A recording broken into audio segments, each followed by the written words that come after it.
brainstorming again. Um, Again, this is just a series of kind of brainstorming and whiteboarding sessions that I'm doing via video, just to kind of chronicle and to kind of log ideas I have for the channel. In this particular one, we're going to focus on gear essentials, basically backpack gear essentials. I think this could be super helpful because, especially with somebody like me, novice camper, novice hiker, um, I think for the most part, you can have a general idea of what could be useful, when hiking and camping. But I think anything worthwhile is worth researching, right? And sort of understanding and having a good idea of kind of like where you're going to hike, potentially not only the terrain, but the forecast for the weather, potential wildlife, um, distance, all these factors can, if you really think about it, probably have a pretty huge effect on what type of gear to carry, on how to dress, on type of shoes, whether you should layer, should you wear long pants or short, um, all kinds of things. Because depending on where you go, right, there are different scenarios can occur, different different wildlife, different temperatures, different types of terrain. So kind of understanding some of these essentials, I think, could be super helpful. So I think one of the first things that's super important to have are navigation tools, right? Not just relying on your phone, right? Always carry a map and a compass, as well as a GPS. Hey, technology is available to us. Definitely use it.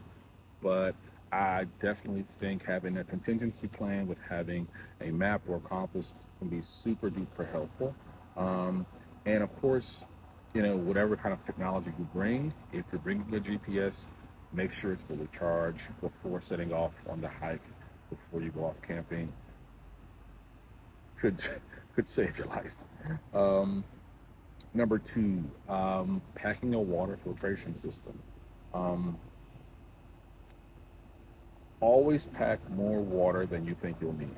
This really rings true, especially considering the article we discussed a couple videos back about the 14-year-old kid and stepfather and the two stepsons who were hiking um, in Texas recently. And the teenager, he pretty much just kind of collapsed. I don't know if he was just heat exhaustion or heat stroke, but long story short, without going into too much detail, basically he passed out from the heat. It was like 119 degrees around the time that he passed out, they said. The dad runs to the car to go find help. While the dad's going to find help, he actually crashes the car. He falls off an embankment. The dad dies, the kid dies, the help doesn't. When they find the two boys, the stepsons, the 14-year-old, he's passed away. Just a really tragic story. But yeah, dehydration is a real thing and something that you should always be prepared for. So that first line of always pack more water than you think you'll need rings super true. And of course, include a water filtration system, like a portable filter or purification tablets as a backup. First aid kit. Yep, first aid kit. I think that's pretty self-explanatory. Basically, make sure you have your antiseptic wipes, your adhesive bandages, gauze pads, tweezers, and pain relievers. Um, and of course, depending on if you or anybody you're traveling or hiking or camping with have any unique issues, you can customize your kit based on those specific needs and the length of your hike. Super important. Food, food, something high calorie, really easy to eat foods. Trail mix, energy bars, dried fruits. These are some essentials that you should definitely have with you. Um, and some also come in, um, I'm sorry, and always carry extra food in a case, in case the hike takes longer than anticipated. Sorry about that. But yeah, again, kind of like the whole theory about the water, carry more than you think you'll need. Carry some extra food as well, just in case. Just to kind of give yourself a little buffer for error, or if something takes longer than expected. Um, a multi-tool knife, absolutely. A versatile multi-tool can serve many purposes, from cutting bandages to repairing gear. Um, and some of these multi-tools, they also come with built-in fire start kits. It's like built-in flint and things like that. So having a multi-tool knife, super duper helpful, super helpful. Um, Weather appropriate clothing. I kind of um, hinted to this in the beginning of the video. So you want to dress appropriately, right?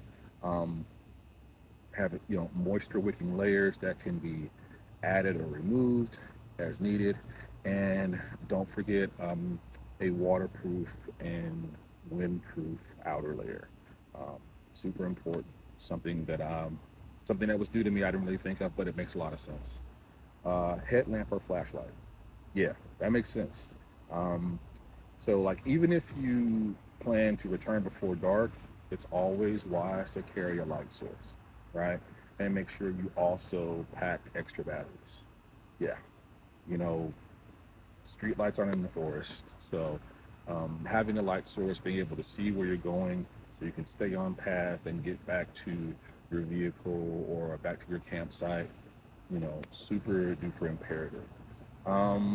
Emergency shelter. Space blankets or bivy sacks are lightweight and they take up, only a little room, but they can be life saving if you're stranded or if you're lost out there. So definitely emergency shelter. Um, Signaling devices, a whistle, and perhaps a small mirror, or to help signal for help in case of emergency.